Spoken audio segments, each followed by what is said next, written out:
Assalamualaikum warahmatullahi wabarakatuh.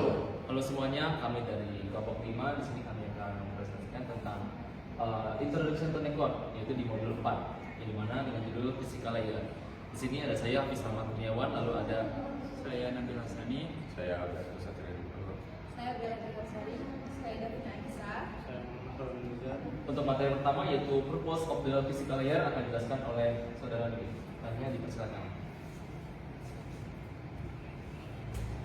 Baik, di sini saya akan jelaskan tentang materi physical layer.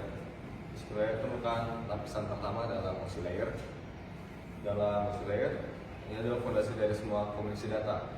Yang pertama, apa sih itu physical layer? Physical layer adalah lapisan terbawah yang menangani pengiriman data dalam bentuk raw, bit, dalam bentuk 0 dan 1 melalui media transmisi fisik. Di sini data tidak lagi dilihat secara file ataupun paket, melainkan sebagai sinyal listrik cahaya ataupun gelombang radio. Jadi di sini pada physical layer, data ditransmisikan dalam bentuk gelombang ataupun data dalam bentuk linear bit 0 dan 1. Lalu fungsi utamanya, yang pertama variabilitas bit, mengubah bit 0 dan 1 menjadi sinyal yang sesuai dengan medianya. Di sini tentu di media transmisi pada jaringan itu ada kabel fiber optik, wireless, dan kabel tembaga. Dan jika kita menggunakan kabel tembaga, sinyal akan diubah menjadi sinyal listrik. Jika kita menggunakan fiber optik, sinyal akan diubah menjadi pulsa cahaya ataupun gelombang cahaya. Lalu dalam wireless akan diubah menjadi gelombang radio. Dan di sini data di encoding, yang artinya menentukan bagaimana pola bit diubah menjadi kode tertentu agar bisa dibedakan antara data kontrol dan data awal. Lalu karakteristik pentingnya, yang pertama tuh bandwidth, kapasitas maksimal media untuk membawa data, misalnya 1 GB atau 500 MB dan macamnya. Kalau ada throughput atau kecepatan transfer data aktual yang terjadi pada waktu tertentu. Jadi dalam pentransferan data, di sini terdapat sebuah speed atau kecepatan yang mengatur secepat apa data dapat ditransfer dan diterima. Lalu ada output, kecepatan transfer data benar-benar guna setelah dikurangi overhead protokol dan transmisi. Mungkin sekian dan akan lanjut oleh rekan saya.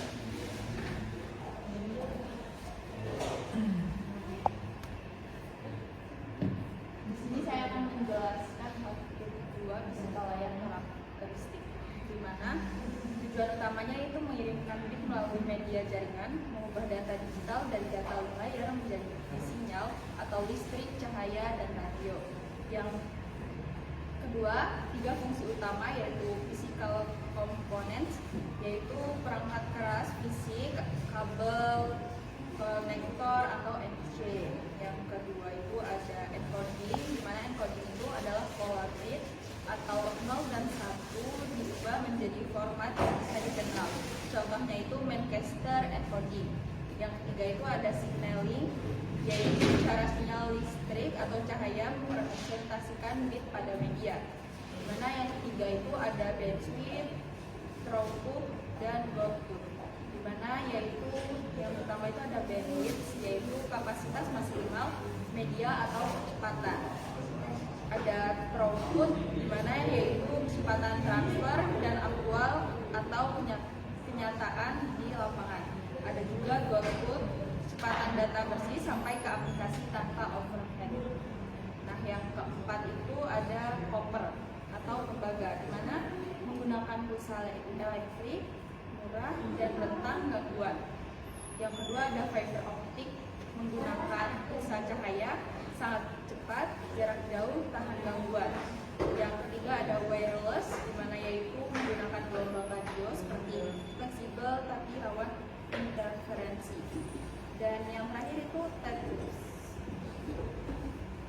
Ada bagian crosstalk pada kabel tembaga, itu sebutkan mengikat kabel atau twisted pair adalah solusi utama untuk menimpalkan gangguan tersebut. Selanjutnya akan dilanjutkan oleh rekan saya. Baik, saya akan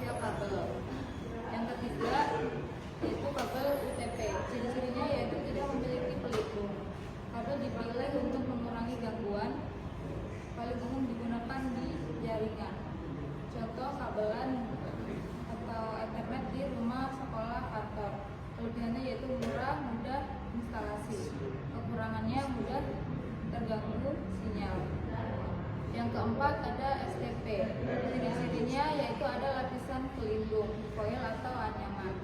Lebih tahan terhadap gangguan listrik. Biasanya digunakan di pabrik, lingkungan dengan banyak perangkat listrik.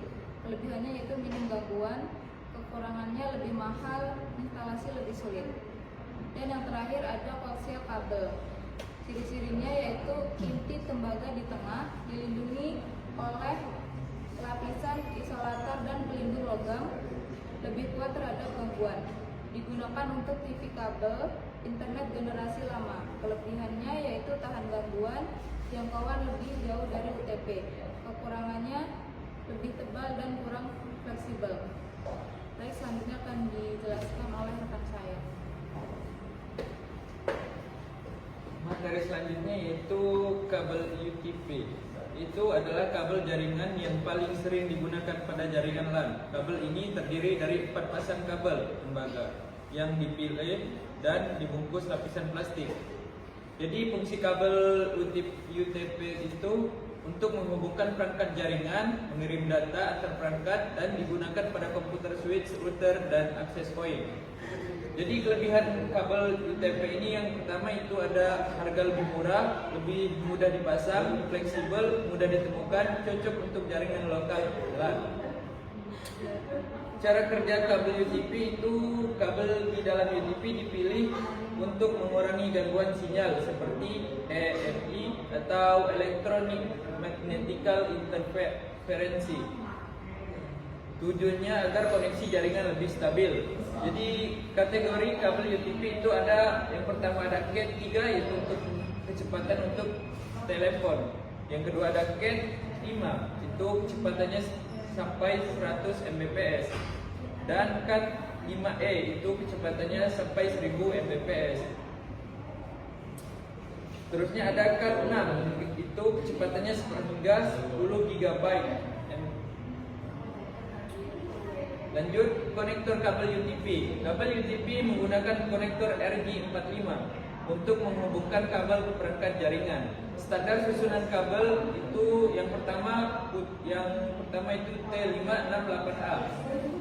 Yang pertama putih, hijau, yang kedua hijau, yang ketiga putih oranye, yang keempat biru, yang kelima putih biru, keenam orange, 7 putih coklat, dan 8 coklat. Dan yang kedua itu T568B. Yang pertama itu putih oranye, yang kedua oranye, ketiga putih hijau, yang keempat biru, kelima putih biru, keenam hijau, 7 putih coklat, dan 8 coklat. Jenis-jenis kabel berdasarkan susunan. Yang pertama straight through, itu susunan warna kedua ujung kabel sama. Contoh seperti komputer ke switch, router ke switch. Jadi kesimpulan dari kabel UTP ini itu adalah kabel jaringan yang murah, mudah digunakan, dan banyak dipakai dalam LAN. Dengan memahami kategori kabel, konektor RJ45 standar T568A dan T568B, serta jenis kabel straight through dan browser, instalasi jaringan dapat dilakukan dengan benar. Selanjutnya akan dijelaskan dengan rekan saya selanjutnya. Oke, selanjutnya kita akan menjelaskan terkait fiber optic cabling atau pengkabelan fiber optik. Nah, sebenarnya fiber optik ini apa sih? Fiber optik itu adalah sebuah kabel dengan serat cahaya. Jadi dia mengirimkan data melalui cahaya. Jadi media ini sangat efektif ya untuk menghubungkan perangkat jaringan dalam jarak yang jauh. Dan juga dia pengirimannya sangat tinggi, teman-teman. Lalu di fiber optik juga ada sifat-sifatnya, yaitu misalkan ada kabel gangguan, misalkan dia ini kan menggunakan cahaya ya, dia tidak menggunakan listrik. Jadi kabel ini dapat terpengaruh oleh gangguan elektromagnetik dan frekuensi radio. Lalu juga keamanan, di datanya lebih aman karena kabel ini tidak memancarkan sinyal listrik yang bisa disadap oleh luar. Dan juga jangkauannya, sinyal dari fiber optik ini dapat menempuh jarak yang berkilometer, beratus-ratus yang dapat menghubungkan jaringannya. Nah, lalu untuk jenis-jenis dari media fibernya ini, pertama ada single mode fiber, yang dimana dia ini memiliki inti core yang sangat kecil. Lalu dia menggunakan sinar laser tunggal, dan juga dia digunakan untuk jarak yang sangat jauh seperti antar kota atau negara. Lalu ada jenis yang kedua yaitu multi-mode fiber atau MMF, yang dimana jadi memiliki inti yang lebih besar, lalu menggunakan lampu LED untuk menyatakan cahaya dan juga digunakan untuk jarak yang pendek seperti di dalam satu gedung ataupun kampus. Lalu ada penggunaan kabel fiber optik, biasanya itu digunakan di jaringan backbone, FTTH, dan juga jaringan bawah laut. Lalu untuk konektor fiber optik sendiri, ini ada beberapa tipe konektornya, yaitu ada ST, SC, dan LC. Yang dimana ST itu adalah bentuknya bulat, lalu dipasang dengan cara diputar seperti bohlam. Lalu untuk SC sendiri, dia bentuknya kotak dan juga dipasang dengan cara didorong dan ditarik. Lalu untuk LC sendiri, yaitu bentuknya mirip seperti SC tetapi lebih kecil, yang dimana sering dipakai pada perangkat modern yang dengan padat kabel. Lalu untuk kabel fiber atau pet-core-nya, dia ini adalah sebuah kabel penghubung pendek yang digunakan untuk menyambungkan perangkat ke panel. Contohnya seperti kabel kuning biasanya menggunakan single mode. Lalu untuk kabel oranye atau biru langit atau aqua, dia itu biasanya menggunakan menandakan multi mode. Lalu ada yang terakhir, perbandingan fiber versus tembaganya. Misalkan di sini kalau untuk fiber itu bandwidth jauh lebih unggul daripada kabel tembaga karena dia ini lebih besar tanggungan biayanya. Lebih besar kapasitasnya. Lalu untuk jarak juga fibernya lebih unggul daripada UTP karena dia bisa menggunakan bisa ditarik hingga berkilo-kilometer, dan juga keamanan fiber lebih sulit disadap dibandingkan tembaga karena fiber itu menggunakan cahaya bukan listrik, dan juga dia harganya itu pasangan fiber lebih mahal daripada UTP karena dia ini butuh keahlian khusus dalam pemasangannya. Oke, untuk materi selanjutnya wireless media akan dijelaskan oleh kawan saya Nizar. Oke, di sini saya akan menjelaskan terkait materi tentang wireless media. Yang pertama ada properties of wireless media atau karakteristik media nirkabel. Media nirkabel memungkinkan perangkat seperti tablet atau smartphone untuk terhubung ke jaringan tanpa kabel. Media nirkabel menggunakan sinyal elektromagnetik untuk mengirim data dalam bentuk biner melalui frekuensi radio atau gelombang mikro. Kelebihan utama wireless adalah mobilitas tinggi dan saat ini menjadi cara utama untuk terhubung ke jaringan rumah maupun perusahaan. Untuk keterbatasan wireless ini ada dijangkauan, terbatas oleh bangunan, material, dan kondisi lingkungan. Kemudian interface gangguan bisa terganggu oleh perangkat lain seperti microwave, telepon kabel, dan lain-lain. Selanjutnya type of wireless media atau jenis wireless. Standar wireless ditentukan oleh IEEE dan mencakup pengkodaan data ke sinyal radio, frekuensi dan daya transmisi, penerimaan dan decoding sinyal, desain antena. Jenis-jenis wirelessnya ada Wi-Fi, Bluetooth, WiMAX, Zigbee. Kemudian wireless LAN atau WLAN. WLAN memungkinkan perangkat terhubung ke jaringan LAN tanpa kabel. Perangkat yang dibutuhkan seperti access point untuk menghubungkan perangkat wireless ke jaringan kabel. Kemudian wireless NIC, adapter agar perangkat bisa terhubung ke jaringan wireless.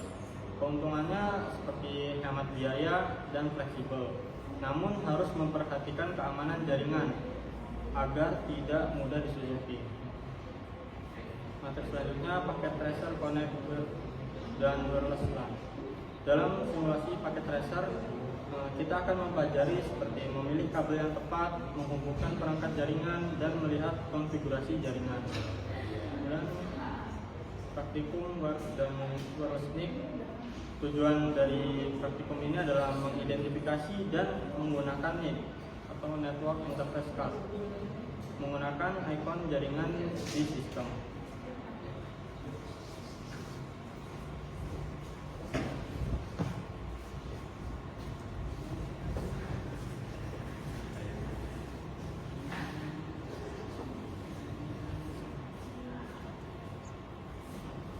Baik, mungkin sekian untuk materi terkait physical layer dari kelompok 5. Kami ucapkan mohon maaf apabila terdapat kesalahan kata atau perbuatan kami akhiri. Wassalamualaikum warahmatullahi wabarakatuh.